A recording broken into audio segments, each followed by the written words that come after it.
श्रीगुरुभ्यो नमः। श्रीमद् भगवद गीता अध्याय 3 कर्मयोग श्लोक 17।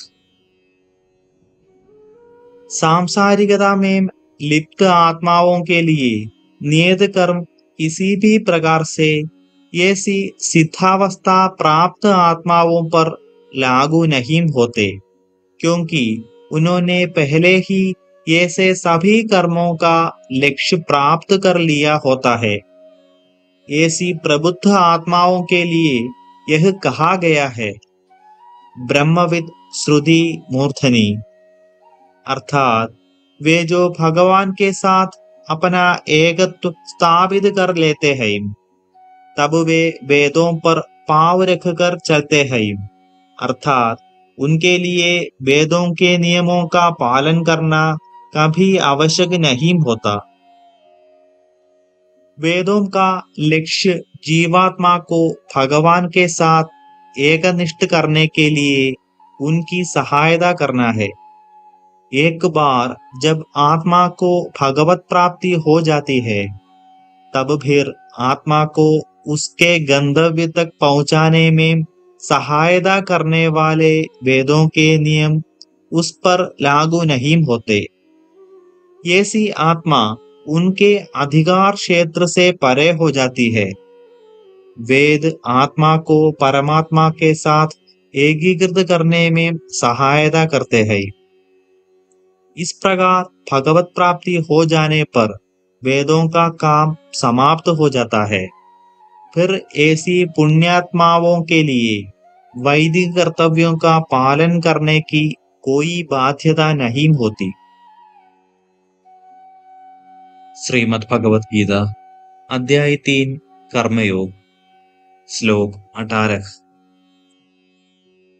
नैव तस्य कृतेनार्थो नाकृतेनेह कच्छन न चास्य सर्वभूतेषु कच्चिदर्थव्यपाश्रयः।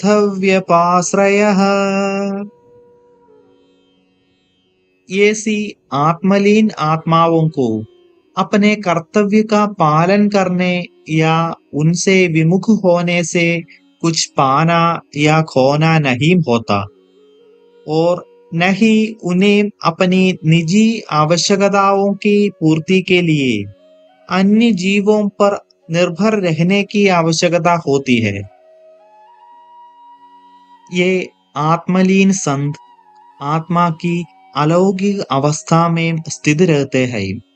उनके सभी कर्म लोकातीत और भगवान की सेवा के लिए होते हैं। अतः सांसारिक मनुष्यों के लिए शारीरिक स्तर पर नियत वर्णाश्रम धर्म के आधार पर नियत कर्तव्यों का पालन करना उनके लिए अनिवार्य नहीं होता। यहाँ कर्म और भक्ति में भेद जानना आवश्यक है। इससे पूर्व श्री कृष्ण कर्म अर्थात नियत सांसारिक कर्तव्यों के संबंध में व्याख्या कर रहे थे और यह कह रहे थे कि उन्हें भगवान को समर्पित करना चाहिए।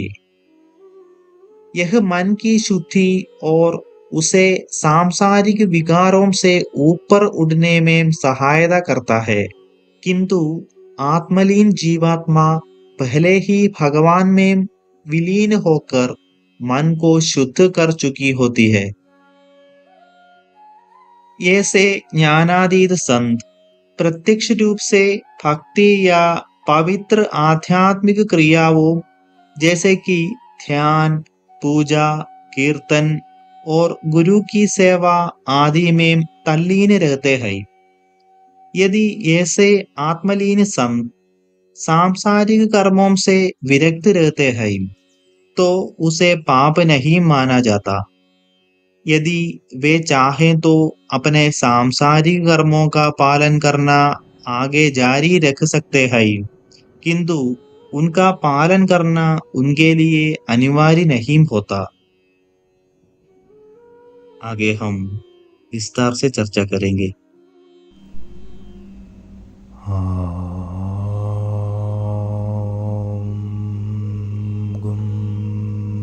गुरुभ्यो नमः।